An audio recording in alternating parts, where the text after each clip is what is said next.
October is marking a turning point for the year. Sun is debilitating in Libra. Venus is also debilitating, going to impact our relationships and our capacity for patience. And this shift is a lot more mellow from those intense energies of the recent eclipses, although their effects are going to continue to linger throughout the year. We've also got Jupiter slowly changing signs, and Pluto's retrograde is finally coming to an end. We start the month with a full moon in Pisces and close it out with a new moon cycle in Libra. So in this video, I'm going to go over the dates so you can better observe these shifts in your life and see where these energies are impacting you based on your ascendant.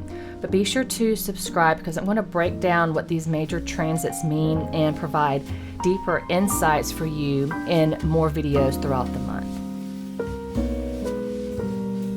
October 7th, we have a full moon in Pisces, Revati Nakshatra, and this is when the full moon reaches its peak brightness in the lunar cycle. And it's taking place in the sidereal sign of Pisces and opposing the sun in Virgo. This midway point of the lunar cycle is really that time to reflect on how we choose to let a little chaos into our lives. And by chaos, I mean Pisces. Pisces associated with the 12th house of surrender and solitude. But if you're in a state of resistance, this transit could bring up expenses and isolation. Now, in Virgo, the sun brings our focus and our awareness onto matters of health and daily routines and areas of life that need control and order. They need a process. But with the moon now opposing the sun in Pisces, it's illuminating that aspect of our life where we need to let go of control and relax a little bit. By choosing to lose control intentionally, it no longer feels like a loss, like something's been stripped away suddenly. And Pisces is really the place of no boundaries, no rules, no responsibility. It's the house where you're carefree and you're nonchalant. Or it could be the house where you're trying to escape from those Virgo responsibilities. And really, full moons are a time to bring this axis of control and surrender into balance. And you can do that by embracing what these two signs have in common. And both Pisces and Virgo are feminine and dual signs. So embracing the feminine energies allows the forces of control and flow to really harmonize rather than resist. And the dual nature of this axis is kind of a superpower. There's this ability to adapt to the situation, but it can also look like instability if you're not careful. So there's this hidden force operating between Virgo and Pisces, and that's trust. It's about trusting the universe will take care of what you're not able to control or manage. And so trusting enough to let that control go is what this Pisces-Virgo axis is all about. And wherever these signs are in your chart, these houses are going to be the themes that are coming up for you at this time that are going to need that balance check. October 5th through the 14th, Pluto is going to slow down and station to turn direct at 7 degrees Capricorn, and will be direct until May 16th of 2026. Now, Capricorn is your house of structure and action, and Pluto has been retrograde since May 4th of this year, and the influence and energy of a retrograde planet is passive and less direct. However, now that the planet of generational power and control and transformation is no longer retrograde, its energies will be much more active. And Capricorn house is going to feel this shift. Pluto has been in sidereal Capricorn since December 30th of 2020.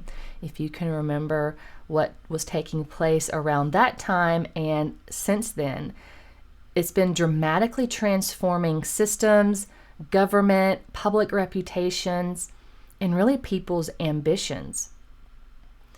And this alternating direct and retrograde movement of Pluto as it transits through Capricorn is really like this demolition and a remodel that's happening simultaneously for many years. In fact, Pluto is going to be in Capricorn until the year 2039. And it's going to take that long for those transformations to really occur on a personal level as well as the global level. So the qualities of Capricorn really shape the look and feel of Pluto's control. Capricorn is an earth sign, it's grounded, it's steady, and it can sometimes feel resistant to change. And it symbolizes a feminine energy that reflects inward. It could feel like hesitation, and really there's this focus on the internal processes. Capricorn is also ruled by Saturn, so this is going to be slow and methodical. And Saturn often deals with themes that are dealing with fear and pressure and responsibility, and it's also associated with the 10th house of career and your public persona, your reputation. This Cancer-Capricorn axis, because Cancer opposes Capricorn, this really highlights the alignment or the misalignment between your actions and your heart. And it's forcing you to look at whether your public persona reflects your true personal beliefs, what's in your heart. It's basically like acting with integrity and authenticity. Now, you'll see which houses Cancer and Capricorn are in your ascendant chart, and these are the areas of life that are going to be experiencing this transformation. And you probably already realized this a little bit because Pluto's been in Capricorn since 2020. So for the last 5 years almost, it's had this impact and influence. Ultimately, this axis emphasizes the importance of your emotional connections to your ideas and the way that those connections manifest in your public image. On October 9th, Venus will enter into Virgo, the sign where she becomes debilitated. And it's going to impact our capacity for compromise and how agreeable we are with others. It's also going to be influencing our relationships. And it's actually pretty easy to understand why Venus debilitates in a sign like Virgo despite being friends with its ruler Mercury. See, Venus doesn't like hard work, and Virgo is the sign of effort and hard work and responsibility. It's the things we need to do but don't necessarily want to do them. It's kind of like the grunt work. These are ugly and dirty jobs that Venus wants nothing to do with. Venus wants to relax and be comfortable, and it's associated with things like love and beauty and comfort. So the idea of taking out the trash or cleaning the toilet is not very appealing to Venus. However, there is much to be learned when Venus transits Virgo, because it's when we least want to do something that gives us the ultimate power to overcome. And Virgo is all about overcoming a problem. It's associated with the 6th house of illness and enemies. And its ruler Mercury uses logic and reason to get the details and really figure out how to make something work, how to make something systematic. And just like a routine, Virgo is where that order and process takes effort. It really is that house of due diligence, so doing what needs to be done without overdoing it. But there is that sweet spot where a little chaos leaves room for creativity and new ideas. Venus is the karaka of relationships, so when she's debilitated, the people in our lives can become an issue. At least we may feel that way during this brief but month-long transit. And Venus is the planet of what we want and how we feel appreciated. So when she's in Virgo, that capacity to share and sacrifice comes with a lot more stipulation. And we may be more demanding in relationships as we start to feel unappreciated for our efforts. And we may be less willing to compromise because we already have sacrificed more than we wanted to. And all these things can come up because of Venus in Virgo. Virgo is a tamasic sign which deals with ignorance and about survival. It's not creative, whereas Venus is a very creative planet. So this dark and dingy place really lacks the beauty and the creativity and the devotion that makes Venus thrive. So instead, we are dedicated to our physical needs when Venus is in Virgo, such as eating and sleeping and kind of just getting the bare minimum taken care of, and we don't really have that capacity to want to do much else. Things start to feel kind of burdensome. And so wherever Virgo is in your chart will be where these energies are impacting. It'll be that area of life where you may not feel like doing that extra bit of work. It may feel harder. It may feel like more responsibility. On October 17th, Sun debilitates in the sidereal sign of Libra. The Sun is our soul, it's our strength and our confidence and our liveliness.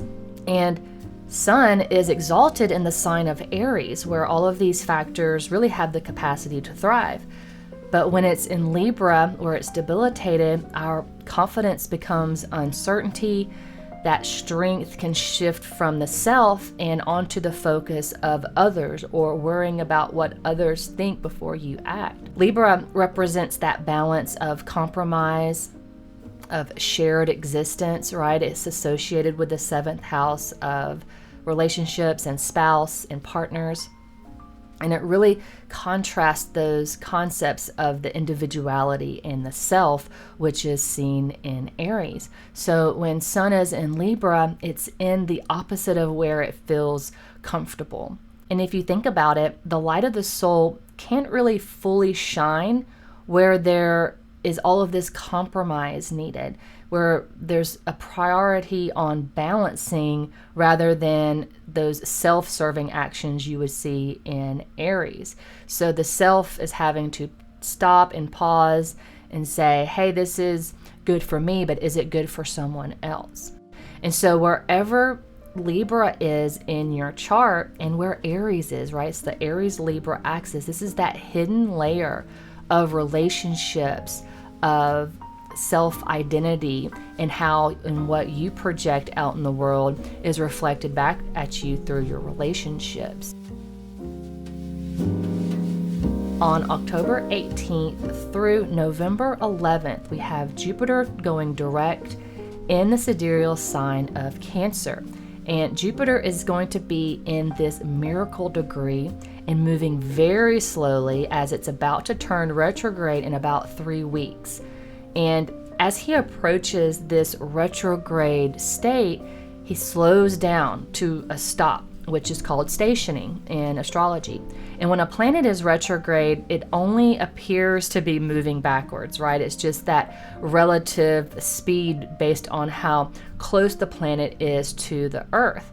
And so the Earth appears to be moving faster because Jupiter is closer to the Earth. And that's how a planet looks like it's retrograde, moving backwards through the zodiac.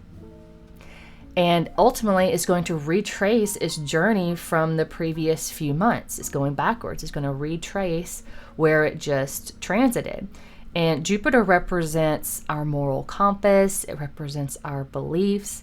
And these energies will be very concentrated during this time. Jupiter is going to be very slowly on that cusp of Gemini and Cancer.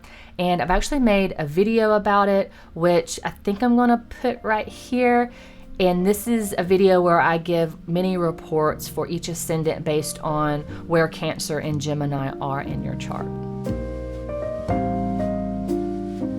On October 21st, we have a new moon lunar cycle in the sign of Libra, starting in Chitra Nakshatra. And a new lunar cycle begins with this debilitated sun in Libra, bringing awareness to our relationships. Libra is that hidden layer in our chart where we make sacrifices through commitment. It's where we are compromising and where we are agreeable. And we learn to share the best parts of ourselves with someone else. So this Libra Aries axis is where that projection of your individuality is reflected through your relationships.